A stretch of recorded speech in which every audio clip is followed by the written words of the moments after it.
No problem, man. Thank you guys for having me. Yeah. UFC Noche, man. What did you think of that? That shit was tight, man. I was in between watching that and the Canelo fight. I'm a big Canelo fight fan, so it was awesome, man. It was a little bit disappointing seeing some of the Mexican fighters lose, Mm-hmm. but all in all, man, the entertainment aspect of the sphere, all the representation of the culture of Mexican culture, what they showed was just Mm-hmm. amazing. Yeah. I mean, you talk about Canelo and boxing, and obviously we know that, the deep heritage of boxing in Mexico. We know the UFC has made a substantial investment into Mexico, not only with this event, but obviously with the PI, in Mexico City, which is it open or not? I know it should be open real soon if it isn't, but what's it going to take for the Mexican fans to really get behind slap fighting, do you think, and really make it a household thing that is much watched TV? I don't know, man. I think it's just continuing to see um, the sport, continuing to see. I think now, like most of my social media, um, the increase has been just mainly Mexicans that have been following me. So I think it's just giving the opportunity to just watch the events, and as the events are going on, they just keep increasing and as far as entertainment, they just continue to be more entertaining, and I think just once the Mexican people are able to see the actual events, not just the highlights, they're gonna be like, "Yo, like this is what we were born to do.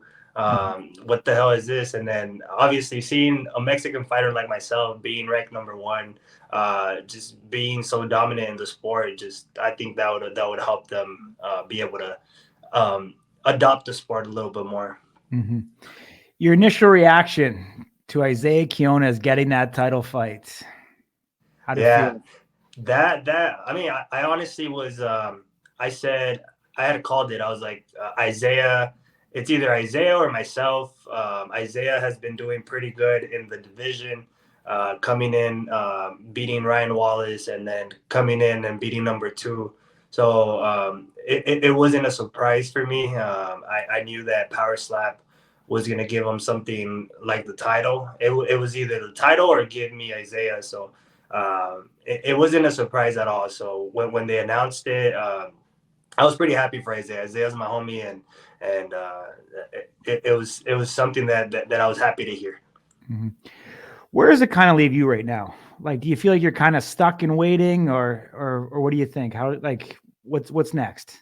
Yeah, I feel like yeah, I might be a little bit stuck. I don't know. I feel like with that loss with AJ, just kind of messed up everything, my whole trajectory of where I was going, and just put me on hold now. So it's like it kind of put my life on a hold, and it was just it kind of even like regressed me a little bit. I was just like, man. So Mm-hmm. I don't know. I think Power Slam now is either gonna give me someone like the winner of Isaiah or John, or the loser, or Bordeaux, or they could even give me someone in the lower rankings to kind of give them an opportunity to fight some of the top contenders in the division. So just like when Cody fought Russell, um, they gave him the opportunity to fight someone in the top. So I feel like maybe they might give someone of the lower division, the lower in the division, an opportunity to fight me just to see if they do have what it takes. But I don't know. I honestly feel stuck, but I Yeah. don't know. What if they called you and they said that, the winner of the show, Road to the Title of season 3, they wanted you to go up with the middle that came out of there? Would you take that fight? I think so. I wouldn't mind giving them a little opportunity. I feel like the sport is still fairly new, so even though I've been in the top for the last 2 years, I wouldn't mind giving them an opportunity and showing them why I am the number one. Mhm. It'd be cool to just having them just attempt to eat one of my shots and be like, "Oh shit, this is what number one feels like." Mhm. That dream match. I mean, obviously, John and Azael are locked in there. If you had that dream match, who would it be right now outside of John? Isaiah. Once I was there live in person seeing what he did to Wes. Once I saw that, I was like, Isaiah kind of came up above John in my radar. So I think a dream matchup for me right now would be Isaiah and myself, just so because of uh, the amount of power he has and the chin he's shown. So he's also gone up against Russell and was able to take some of his hits. So um, just being able to put Isaiah out, even though he's my homie. No offense, Isaiah, don't get upset. But I think that would be a matchup to make. Just two homies going at it, going all out, and seeing who is the dominant performer in the division. Yeah. How do you think that match between Isaiah and John is going to go? I definitely see someone getting knocked out. I'm rooting for my boy Isaiah, but not counting John out. John has power, so I honestly I would give it to whoever goes up there a little bit more prepared, whoever put in more work in their camp, and whoever has the bigger heart that day on stage. But I do see someone getting knocked out. Ding, over to you, my man. Azael, my brother. I'll match make a little bit. We'll play out a couple scenarios. I'll get your thoughts here. John Davis goes up against Isaiah. Let's say John Davis retains the title. How do you sort of justify yourself getting another opportunity over a guy like, let's say, Brandon Bordeaux, who people in the chat see that they sort of what do you think about that? So for me, it's even I did get disqualified. I honestly still to this day feel like that was a bad call. There's been so many hits a little bit above, and they don't call even a foul. But just I don't know, man. If I would have hit AJ in the lower target, I would have knocked his ass out either way. So I feel like just seeing the damage that I did to AJ, a former light heavyweight champion, being able to take his hit so easily, I don't feel like that disqualification should not just justify my opportunity to get John 3 right away. But again, Bordeaux has also been doing his work. He's been climbing the ladder really fast and has been putting in work. So that's something else that I wouldn't be upset if they give Bordeaux an opportunity. For me, it would be like if giving these guys an opportunity, and if John actually wins, like that just kind of boosts my kind of like my resume. So if I beat John on 3, then I don't have to be thinking about these other guys anymore. So that's the only way that I feel like you would be able to justify it. Just rewatch that fucking match with AJ and just see that it was in the fucking club. That match just messed me up, man. I was so upset.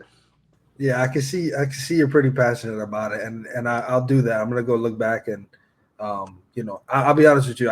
I normally just take the call for the call, but if you're saying it with your skill set and how dialed in you are on this, I'll trust you, and I'm gonna go. I'll go look at that. But aside from that, I think the other wild card here is if, let's say, Isaiah does get it done, but it's a grind them out 5-rounder, similar to what you had in your second fight with John. There's room for John Davis to say, hey, listen, I've been a champion that's defended my belt a few times. I deserve a rematch. And I think that throws a little bit of a wrench at things. Also, that means that there needs to be more activity between the guys that are in the 1 through 10. Have you given any thought to that? Do you think that that's a possibility? I have not thought about it, but what I have thought is if I do get a match before any consideration of John and Isaiah rematch, if that were to be the type of match that they have where, hey, like we should have an immediate rematch. But if I have a match before that whole discussion of a rematch is discussed, and I knocked my opponent out really bad in the first round, I think honestly that could easily override that. Yeah, I mean, listen, brother. If I'm being honest, there's some people in the chat that are saying that you've got something going on. I won't lean into it any more than that, but it's pretty exciting to see if that's true.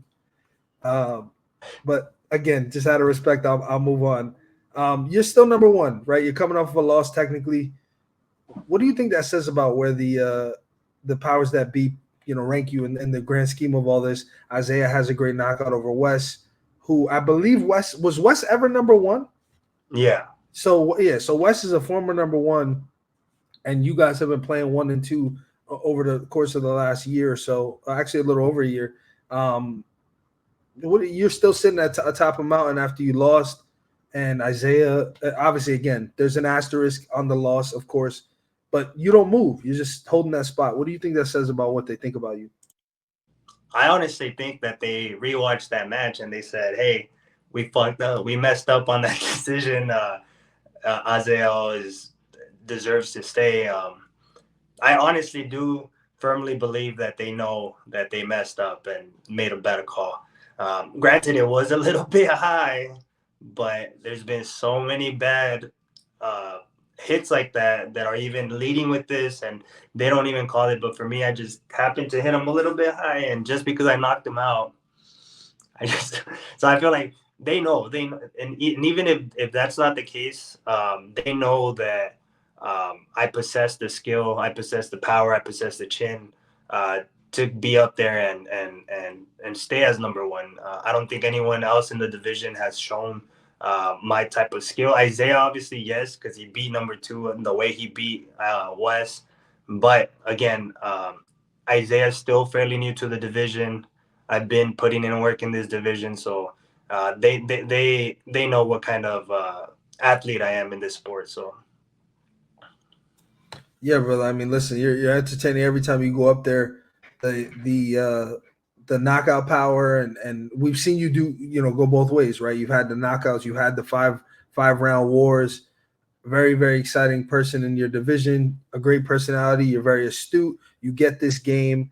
You're somebody that's constantly improving and getting better. We see you on your runs out there, going to the gym, checking in on social. So you're definitely a role model for the guys coming up.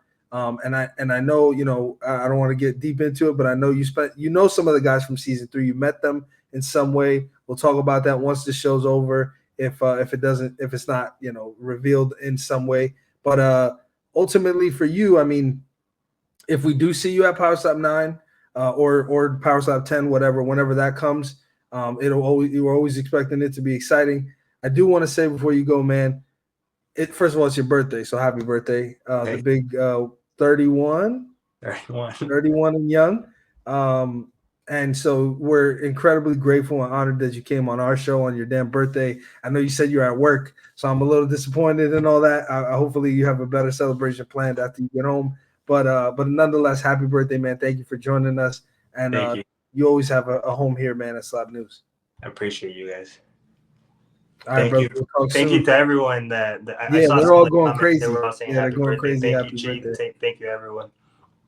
All right, brother. We'll talk soon, man. All right, man. You guys take care. I'll see you guys soon. You got it.